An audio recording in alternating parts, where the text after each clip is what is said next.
Amigos, ¿qué tal? Hoy es 27 del 03 del 17.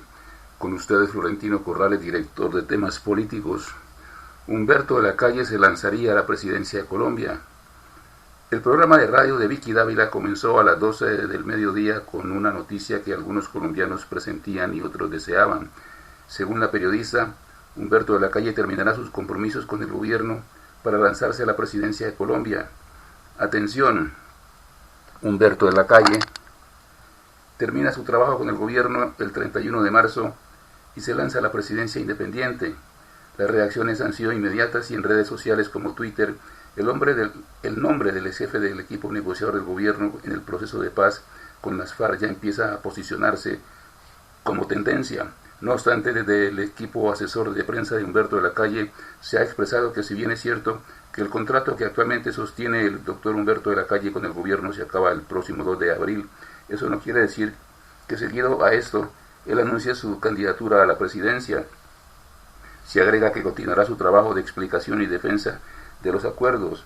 Vicky Dávila, quien también recibió esta comunicación de parte del equipo asesor de Humberto de la Calle, aclaró al aire que en ningún momento ha dicho que se lanzará el 2 de abril, pero reiteró que según sus fuentes sí será candidato y de manera independiente. Además de ser jefe del equipo negociador del gobierno con las FARC en el mandato de Juan Manuel Santos, Humberto de la Calle fue vicepresidente de la República en el mandato de Ernesto Samper, ministro de gobierno en el mandato de César Gaviria y registrador nacional de Colombia en el mandato de Belisario Betancur. Al momento no se conocen declaraciones oficiales del abogado, político y escritor colombiano. Asimismo, tampoco se conocen reacciones del Partido Liberal Colombiano, al cual está adscrito de la Calle. En temas políticos, presentamos el informe del director. La impopularidad de Santos.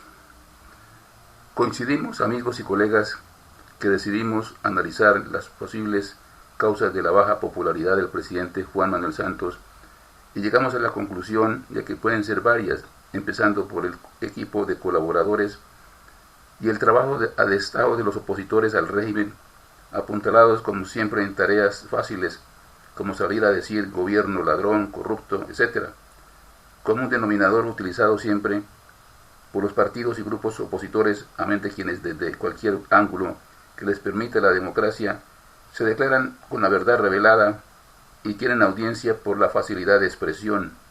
Aquí en Cali hubo un líder opositor que desnudaba y se comía todas las administraciones, todas.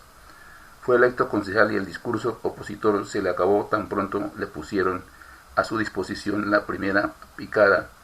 La dosis de mermelada, tan criticada por cierto, llegó, como dicen algunos de quienes lo acompañaron en estas tareas, con una mano delante y otra atrás. Fue suficiente un solo pedido para que su situación económica cambiara.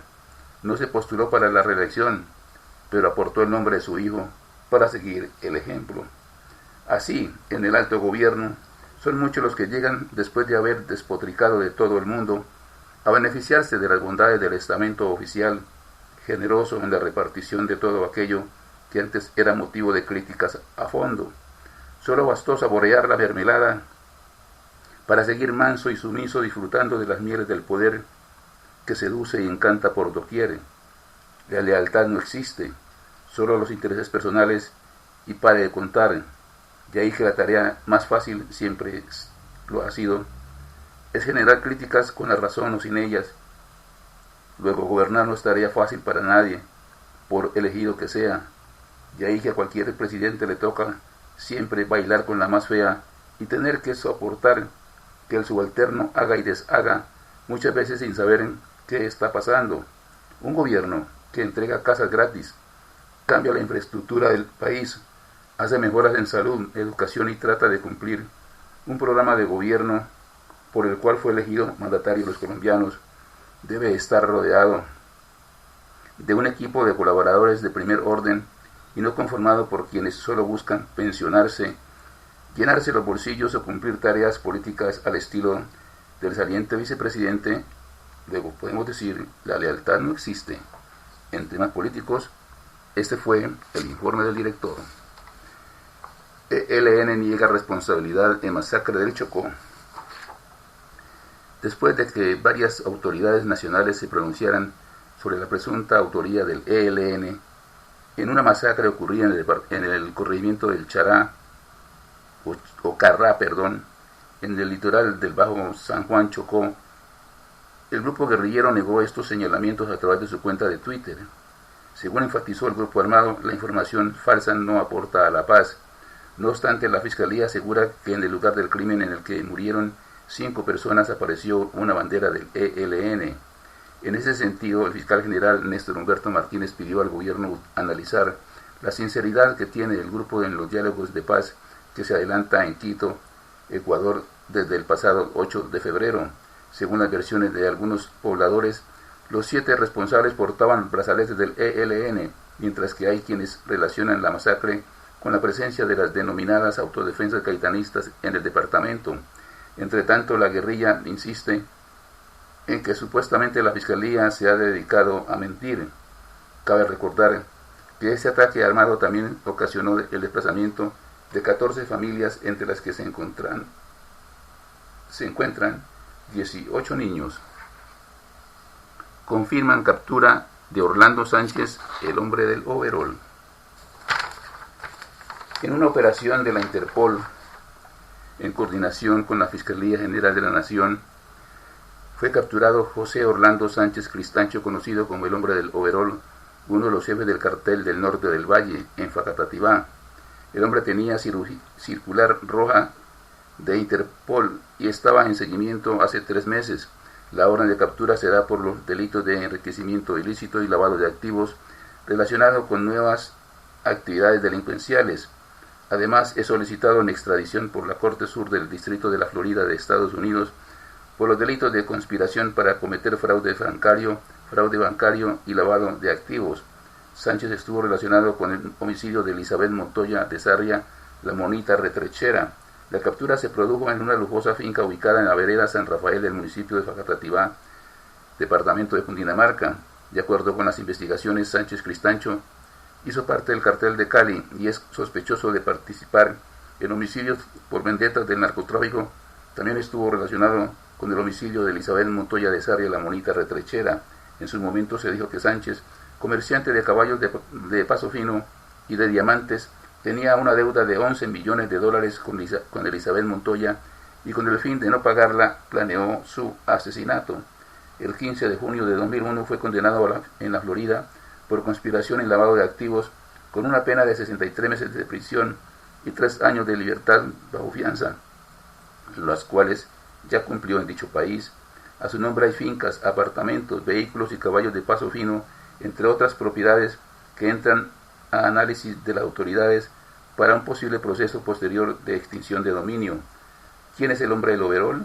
Su nombre y alias salieron del anonimato en octubre de 1996, luego del asesinato de William Rodríguez, hijo del jefe del cartel de Cali, Miguel Rodríguez Orejuela. En ese entonces, El Tiempo divulgó una conversación secreta entre Rodríguez Orejuela y Elmer Pacho Herrera, en el que por primera vez se hablaba del hombre del overol y de su poder intimidatorio en los carteles del Valle. A Sánchez le tenían este alias por su forma de vestir a la hora de visitar sus establos. Casi siempre lo hacía con trajes que parecían overoles. Sin embargo, en ese entonces también se pensó que el hombre del overol era Orlando Henao Montoya, asesinado en noviembre de 1998 en prisión. Los Rodríguez Orejuela decían que Sánchez es más peligroso que Pablo Escobar. Al enterarse de la decisión judicial por el homicidio de Elizabeth Montoya de Sarria y la Monita Retrechera, Sánchez huyó de Colombia rumbo a México. Para la fecha se rumoró que se había entregado a la DEA, pero las autoridades comprobaron que se había refugiado en la mafia mexicana hasta convertirse en hombre de confianza de Amado Carrillo, el Señor de los Cielos.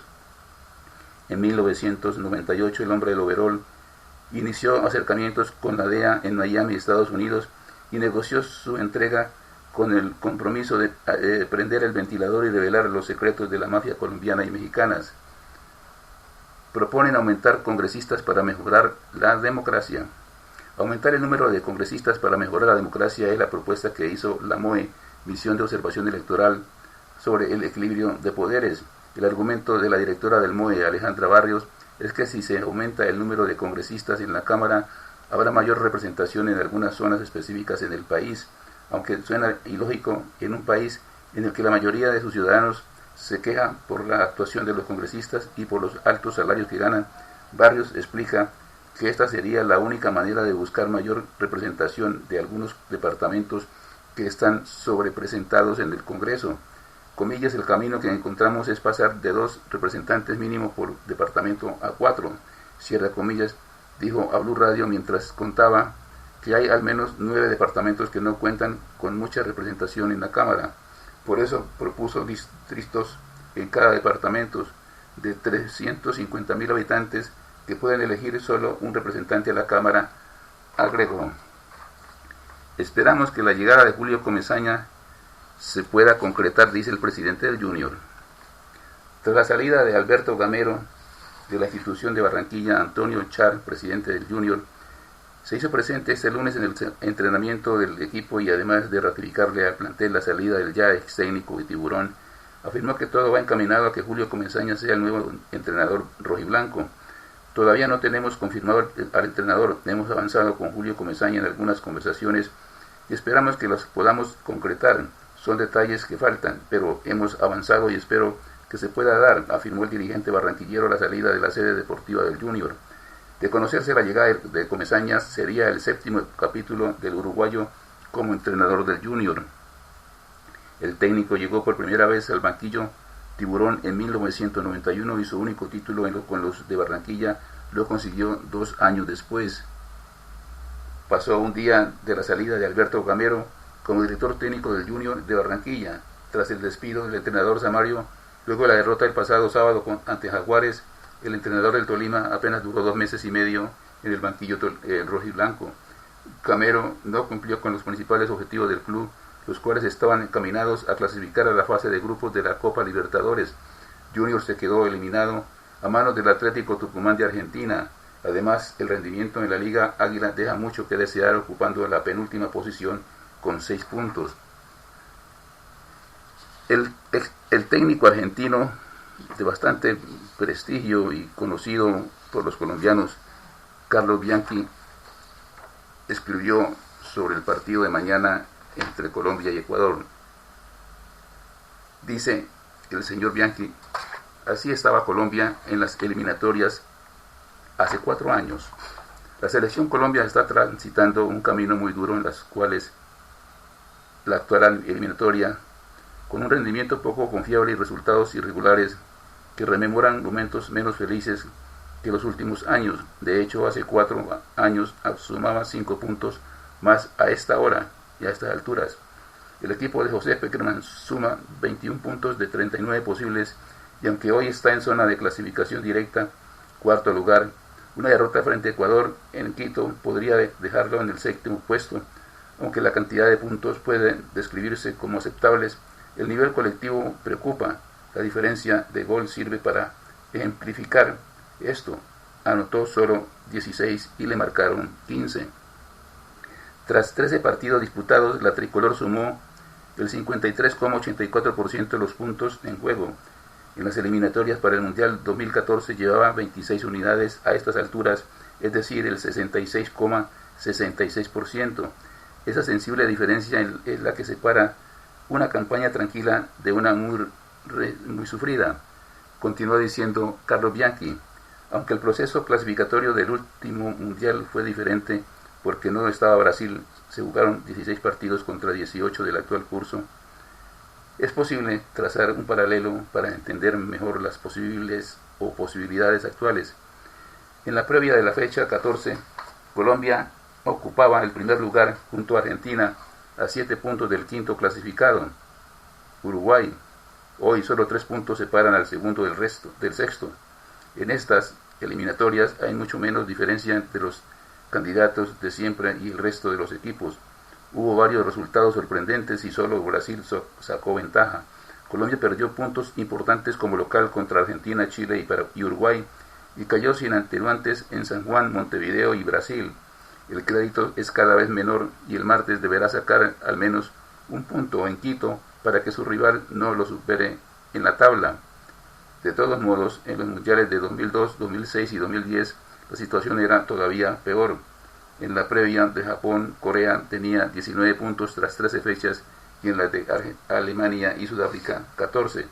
Termina diciendo el señor Bianchi: el equipo de Pekerman terminó las últimas eliminatorias con 30 puntos, 9 menos que el de los que tiene en la actualidad.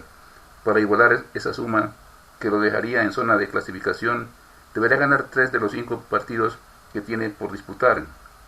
Los rivales son, además de Ecuador, Venezuela y Perú, de visitante, y Brasil y Paraguay en Barranquilla.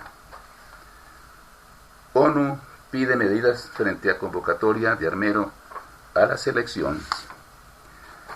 A la polémica desatada por la convocatoria del jugador Pablo Armero a la selección Colombia tras los hechos violentos y de violencia intrafamiliar que el futbolista protagonizó el año anterior en Estados Unidos, se sumó la petición de ONU Mujeres Colombia a la Federación Colombiana de Fútbol para que se pronuncie oficialmente frente a la controversia suscitada en el país por su llamado a la absoluta. A través de un comunicado, la organización le solicitó a la Federación Colombiana de Fútbol que tome medidas sobre cualquier miembro de su plantilla que protagonice episodios de violencia contra las mujeres, se pronuncie públicamente frente a la polémica suscitada por la convocatoria a Pablo Armero. ONU Mujeres también aseguró que el fútbol como deporte y los futbolistas como personajes públicos, debido al gran impacto social que tienen en Colombia, pueden apoyar a la difusión de mensajes que contribuyan a la transformación de imaginarios que reproducen y justifican la violencia contra las mujeres. La agencia agrega que precisamente por la legitimidad social con la que cuentan los futbolistas en el país como figuras públicas, también pueden generar lo contrario, una opinión pública favorable a tolerar y justificar los hechos de violencia, incluso premiándolas, como se ha señalado la convocatoria de Armero a la selección. También recordó que la Federación Colombiana de Fútbol, a la División Mayor de Fútbol Colombiano, movilizan mensajes como numeral Colombia respeta o numeral me comprometo para concientizar al público asistente a los estadios acerca de la importancia de eliminar la violencia contra la mujer. Igualmente, ONU Mujeres Colombia hizo mención de las declaraciones de Ramón Yesurún, presidente de la Federación Colombiana de Fútbol, en febrero pasado, ratificando su apoyo a la lucha contra la violencia de género. Es un compromiso de todos apoyar a las mujeres en su lucha contra la violencia. Comenzar la Liga Femenina es cumplir un sueño y este deporte servirá para que dejemos de hablar de la violencia de las mujeres. Nosotros daremos todo el impulso a iniciativas como esta, cierra comillas, dijo Yesurún en su momento. Por tal razón, la ONU pidió a la Federación que mantenga coherencia con los compromisos adquiridos y con las campañas que desde el seno de su misma institución se impulsen. Ahora consideramos que es necesario que se comprometan con hechos concretos. La violencia contra las mujeres siempre es intolerable y nunca un asunto privado. La organización también manifestó su preocupación hacia la vida e integridad de la periodista Andrea Guerrero, quien puso en la mira pública esta situación y quien recibió amenazas de muerte por este hecho. La ONU también hace referencia al número de casos de violencia de pareja contra la mujer durante 2016 fue de 43.083, mostrando un incremento del 5,2% frente al número de casos reportados en el 2015. El miércoles pasado, en la rueda de prensa previa al partido Colombia versus Bolivia en Barranquilla, el entrenador de la selección Colombia, José Pekerman, hizo referencia al caso tras ser cuestionado por un periodista. El entrenador argentino aseguró que la convocatoria del jugador la evaluó de acuerdo a su desempeño deportivo. Además, contó que hace poco había tenido la oportunidad de visitar al entorno familiar, del jugador en Brasil y no observó nada extraño. Comillas, nosotros siempre hemos hecho el seguimiento deportivo y yo viajé a Brasil para interiorizarme de la situación respecto a sus problemas particulares. No tuvimos más información más allá que la que ha aparecido en los medios. En la estadía que estuve en Brasil, yo visité a Armero y vi que está con su familia, que está bien, está conviviendo. Me pareció que eso lo ponía otra vez dentro de la normalidad y dentro de las posibilidades de ser nuevamente convocado. En mayo de 2016, María Elena Bazán, esposa de Armero, denunció al jugador por actos de violencia doméstica. Bazán dijo que su pareja le cortó el pelo a la fuerza cuando se negó a tener relaciones sexuales con él mientras se hospedaban en el Hotel Metropolitan de Miami, Estados Unidos. Luego de presentarse ante un juez, al futbolista se le fijó una fianza de $1.500 y además se le ordenó mantenerse alejado de su esposa. Horas después salió de la cárcel tras pagar la fianza. Bazán aseguró que este incidente hacía parte de su historial de violencia doméstica. Sin embargo, sigue conviviendo con el futbolista, con el que tiene 2 hijos. Pero esta no es la primera vez que Armero protagoniza este tipo de escándalos. En 2011, Armero fue denunciado por la policía italiana por ultraje y amenazas luego de negarse a un control de alcoholemia en Udine, norte de Italia. Ya en Brasil, mientras actuaba en Flamengo, Armero también protagonizó un escándalo al ser sorprendido de fiesta con un grupo de prostitutas. En diciembre del año pasado, el jugador se vio envuelto en una pelea en un vuelo de Avianca que cubría la ruta Bogotá-Cali porque otro pasajero lo estaba grabando. Debido a la situación, miembros de la tripulación y la aerolínea se acercaron al deportista para controlar el incidente, pero no lograron su cometido y por el contrario, muchos de los pasajeros pidieron que el futbolista se bajara del avión. 5 personas fueron despedidas por bailar en pleno quirófano. Tras conocerse en redes sociales un video que se hizo viral, donde un equipo médico baila y se ríe a carcajadas en pleno quirófano, mientras una paciente está acostada y sedada, la Clínica Santa Cruz de Boca Grande lamentó profundamente el penoso hecho y despidió a 5 trabajadores por su comportamiento inapropiado. Mediante un comunicado, la institución aseguró que sus pacientes son primordiales y por ello rechazan todo tipo de conducta que atente contra la dignidad del paciente.